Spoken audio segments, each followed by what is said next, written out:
o número de pessoas que está fazendo confusão em relação ao assunto lei é muito grande. Nós já colocamos vários vídeos explicando detalhadamente sobre a lei, o seu passo a passo, como ela se criou.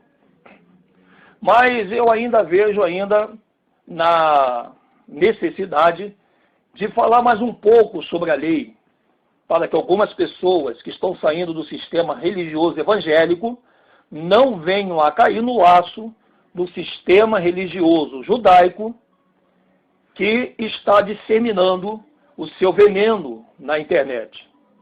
Você veja que o sistema religioso evangélico contaminam as pessoas com a sua língua estranha dos anjos, mas uma outra língua estranha está sendo uma febre nas redes sociais, que é a língua hebraica, que na verdade não é a língua hebraica, mas é o Yiddish e o ladino, que foi criado pelos alemães como uma língua da nação judaica, que é uma nação que não tem amparo nas escrituras, para poder eles entrar em Israel e a partir dessa língua Yiddish, nós aqui pensamos que eles são o povo de Israel, porque a língua Yiddish, ela consegue, através das suas faces e da maneira com que eles criam a mentira, fazer-nos pensar que a língua Yiddish foi a tradução do hebraico, aonde isso é uma grande mentira, e esses judeus, então, estão se beneficiando dessa construção que não é uma verdade. Então, a você, meu amigo evangélico, que talvez você sair do sistema religioso evangélico e começar a acessar as redes sociais, saiba você que a lei do Criador, ela é diferente da lei de Moisés. Eu vou te contar um passo a passo. A partir do momento que o povo de Israel estava no Egito, lá no Egito não podia se cumprir leis nenhuma. E nem muito menos se adorar ao Criador, porque ali prevalecia a lei de Faraó. Então, se o povo de Israel, que vivia ali no Egito, fosse cumprir a lei do Criador, se Moisés tivesse dado a lei ali no Egito para que esse povo pudesse cumprir, ia ser uma grande confusão. Imagine guardar o sábado, que consta na lei de Moisés, na lei do Criador, dentro do Egito. Não ia ter condição. Ia ser uma confusão tremenda. Então, necessário é que Moisés, através do nosso Criador, tirasse o povo de Israel do Egito e levasse esse povo a um lugar onde o Criador escolheu, para que ali, então, nesse lugar, o povo de Israel viesse a adorar e a cumprir os mandamentos do nosso Criador. Jamais esse mandamento ele pôde ser feito no Egito, porque também ali não seria possível cumprir esse mandamento no Egito.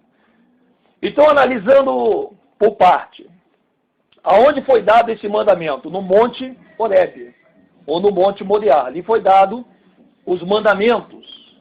E os primeiros mandamentos foram 10 ditos, que foi editado pelo próprio Criador. O Criador pegou 2 pedras, e essas 2 pedras aí, ele mesmo escreveu com o dedo dele. Quer dizer, Moisés apresenta as pedras ao Criador, e o Criador escreve com os seus dedos a lei. Você vai ver isso aí em Êxodo capítulo 31. Os 10 primeiros mandamentos foi escrito com o dedo do Criador. E a partir desse momento que esses mandamentos são escritos nas pedras, Moisés desce com essas pedras para apresentar ao povo. Mas quando ele chega lá embaixo e vai apresentar essas pedras com a lei que o Criador escreveu com seu dedo ao povo, esse povo não aguentou a demora de Moisés em cima do monte, fizeram um bezerro de ouro e então começaram a adorar esse bezerro. Colocaram esse bezerro no lugar do Criador como uma divindade. Moisés, quando vê essa cena, ele fica indignado e pega aquelas pedras ali e joga contra o monte, contra a rocha do monte. E essas pedras se desfacelam. O Criador manda que Moisés suba de novo no monte. E ele sobe no monte Sinai. Ele sobe no monte.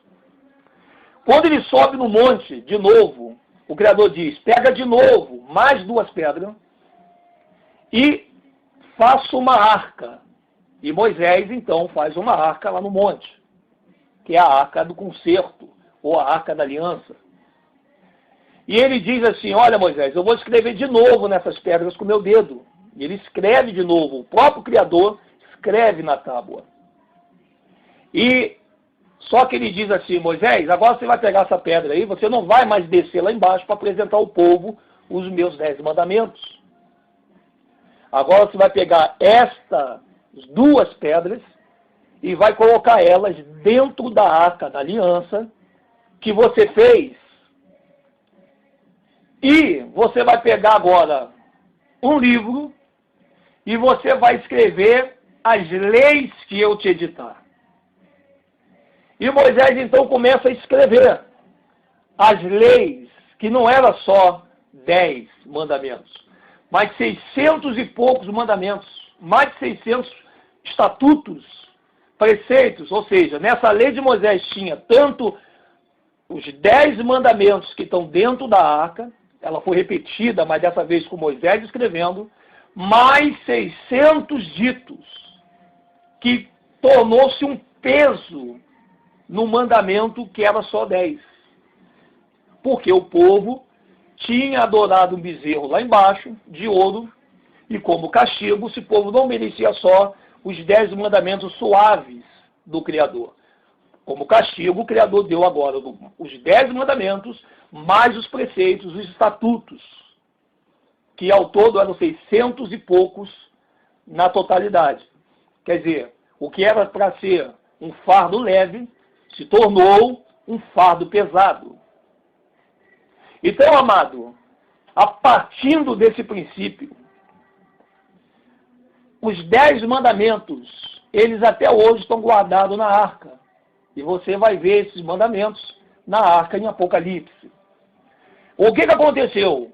O povo agora tinha que seguir a lei de Moisés, que era o quê? Os 10 mandamentos mais 600 estatutos e preceitos, que eram as emendas, que tornava pesado aqueles 10 mandamentos que o Salvador escreveu com seu dedo na arca, nas pedras que estavam na arca. A partir de agora, o povo teria que seguir os mandamentos, as leis, o estatuto de Moisés, que eram os 10 mandamentos, mais o acréscimo. E com esses estatutos e preceitos, também vinham as ameaças, os castigos.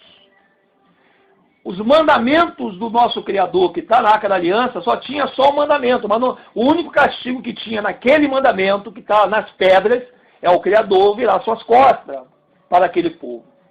Mas no de Moisés, tinha um castigo.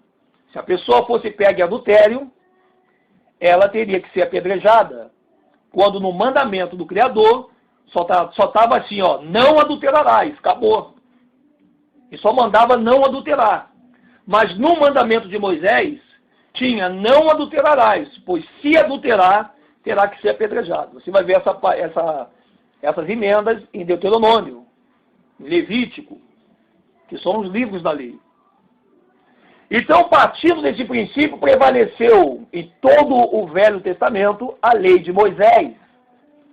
E as leis que o Criador escreveu com o seu dedo permaneceu na Arca da Aliança, onde em todas as estruturas do Velho Testamento, a Arca da Aliança é chamada de a presença do Criador. Porque ali estava a Arca, onde ele escreveu com o seu dedo quando estava presente perante Moisés. Essa Arca da Aliança, ela mudava de lugar de acordo com o tabernáculo. E muito tempo, mais tarde, lá na frente, Davi dá a ideia de se fazer um tabernáculo fixo e não uma tenda móvel onde tinha que desmontar e ir para outro lugar. Então eles escolhem Jerusalém. E lá em Jerusalém, Davi consegue realizar seu sonho de construir o templo, mas não com as suas mãos, porque o Criador não permitiu que Davi construísse o templo, mas permitiu que o seu filho Salomão construísse esse templo. Então o primeiro templo do Criador, ele é construído pelas mãos de Salomão. E ali nesse templo é feito 2 compartimentos, que um se chamava Santo Lugar e outro se chamava Santo dos Santos. No santo lugar ficava o altar.